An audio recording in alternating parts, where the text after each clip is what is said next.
Coming up tonight, the leaders of Singapore and Australia announced they're in talks about an air travel bubble.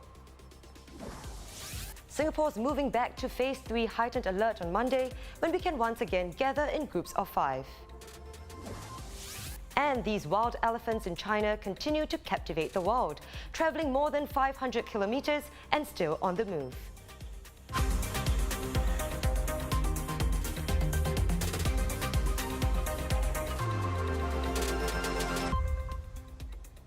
This is the Straits Times Newsnight. Good evening, I'm Chiao Su-an. For those eagerly looking forward to travelling to Australia, especially if you're a student, Singapore and Australia are working on an air travel bubble. Prime Minister Lee Hsien Loong met with Australian Prime Minister Scott Morrison at the Istana today, marking their first in-person meeting in more than a year. The two leaders discussing the steps necessary to resume two-way travel between Singapore and Australia, reinforcing the bilateral relationship between the two countries. Mr. Morrison also stressing that Singapore is the first country outside of New Zealand that Australia would wish to engage in a travel bubble with, and they want to get it right. So we discussed how two-way travel between Singapore and Australia can eventually resume in a safe and calibrated manner when both sides are ready. Before COVID-19, many Singaporeans travelled to Australia for business, for holidays, and to pursue their education, and vice versa. And we need to resume these people-to-people flows to maintain our close and excellent bilateral relationship. We need to prepare the infrastructure and the processes to get ready to do this. And it starts with mutual recognition of health and vaccination certificates, possibly in a digital form, very likely. And when ready, when all the preparations are ready, then we can start small with an air travel bubble to build confidence on both sides.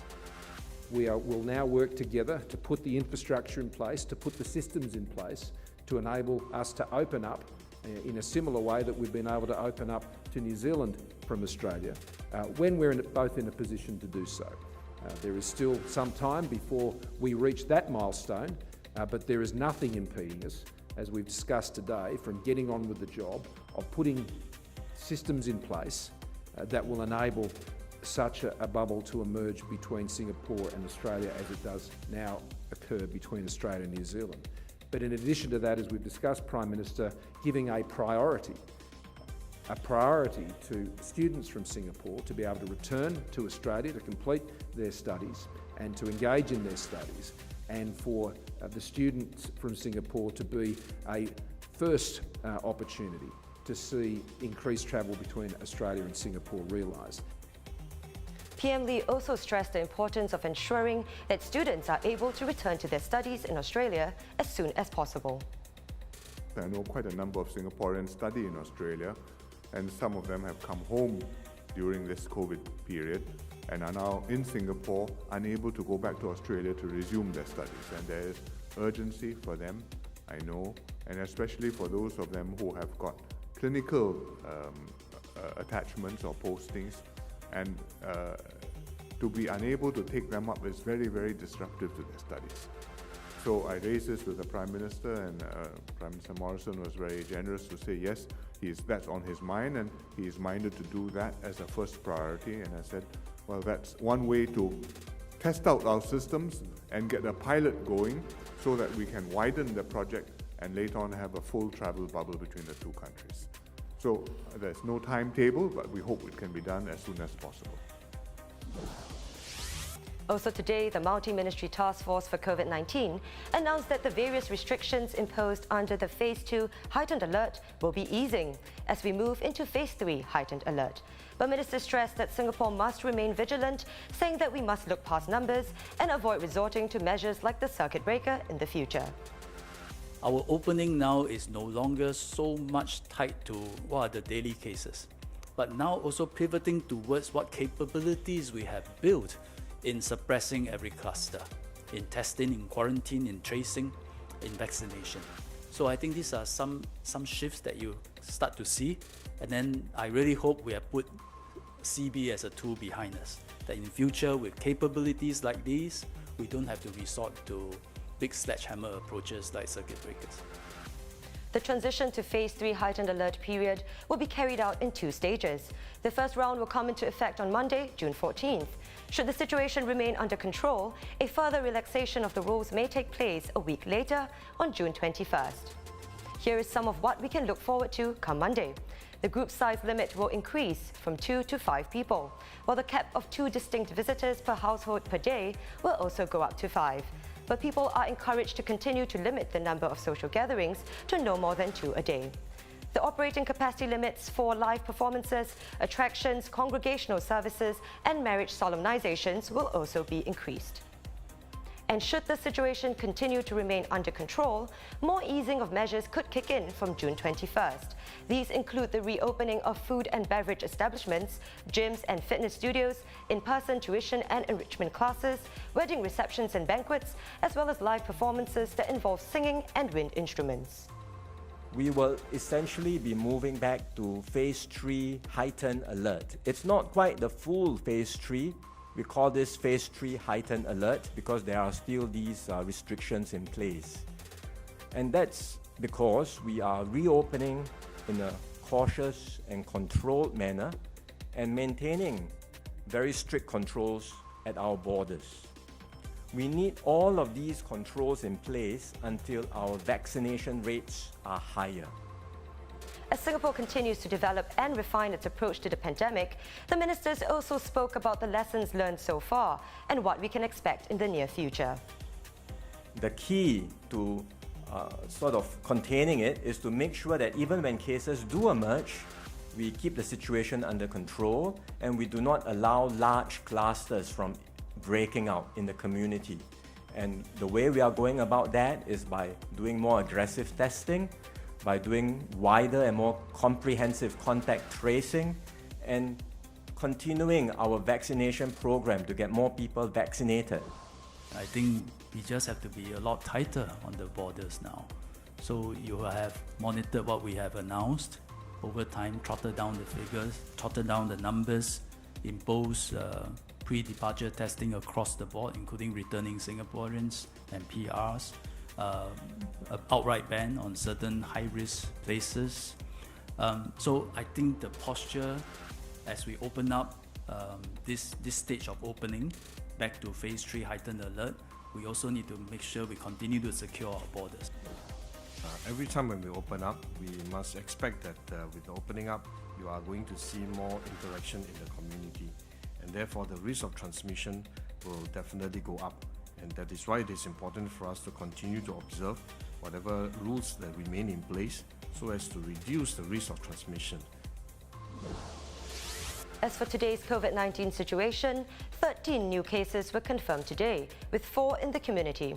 2 of them are linked to previous cases, while the remaining 2 are currently unlinked. 9 imported cases were also confirmed today. And in other news, discussions on racism and hate speech have dominated our conversations both on and offline. Today, President Halimah Yacob called the recent incidents agonizing, asking if these are one-off incidents or reflective of a larger problem, saying that while the law itself would not stop such incidents from occurring again, every Singaporean may have to confront and reassess some very painful truths about ourselves and our beliefs. Madam Halimah's Facebook comments come after a slew of incidents sparked widespread attention and debate, including this one from last weekend, where a Chinese man made racist remarks to a mixed-race couple. Real effort, she says, has to be put in to understand the views, concerns and fears of others, and goes beyond cursory or civil efforts to keep the peace. And after the Chinese man was identified as Ngee Polytechnic lecturer Tan Boon Lee, several former students have come forward, accusing him of racially and religiously insensitive behavior in class. One of them is Nurul Iskandar, who was a second-year electrical engineering student at the Polytechnic at the time. Recounting an experience with Tan in July 2017, she said, he opened up websites about Islam and explained why he didn't agree with certain Quranic verses, before proceeding to single her out and trying to start a debate on the topic. She says she was the only Muslim student in class at the time.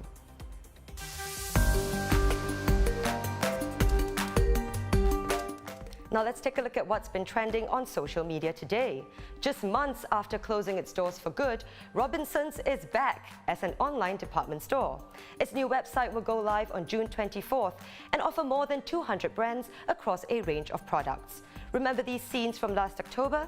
Hundreds queuing up to get into the Heron store when the retailer announced that it would shut down after more than 160 years in the business, blaming changing retail trends and years of declining sales. Good luck to Robinsons on its comeback. Now here's a glimpse at the future of healthcare. Meet Grace, a humanoid robot designed to interact with the elderly and those isolated by the global health crisis. Grace has a thermal camera in her chest to take temperature and measure the patient's responsiveness. She uses artificial intelligence to diagnose a patient and can speak English, Mandarin, and Cantonese. I can visit with people and brighten their day with social stimulation, entertain and help guide exercise, but also can do talk therapy, take bio readings and help healthcare providers assess their health and deliver treatments. Grace's resemblance to a healthcare professional and her capacity for social interaction is aimed at relieving the burden of frontline hospital staff who are overwhelmed during the pandemic.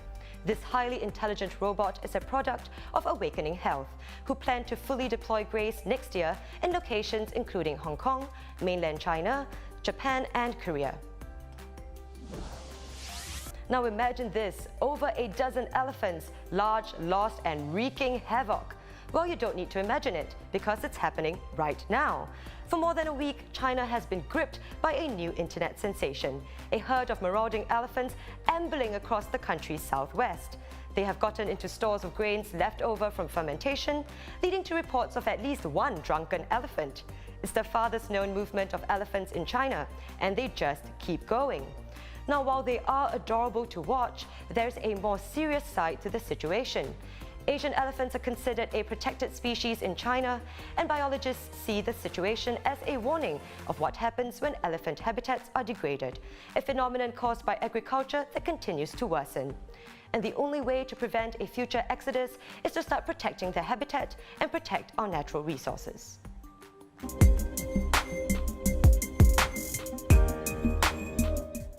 Are you looking to level up this weekend? Why not step into a video game at the Art Science Museum's latest exhibition?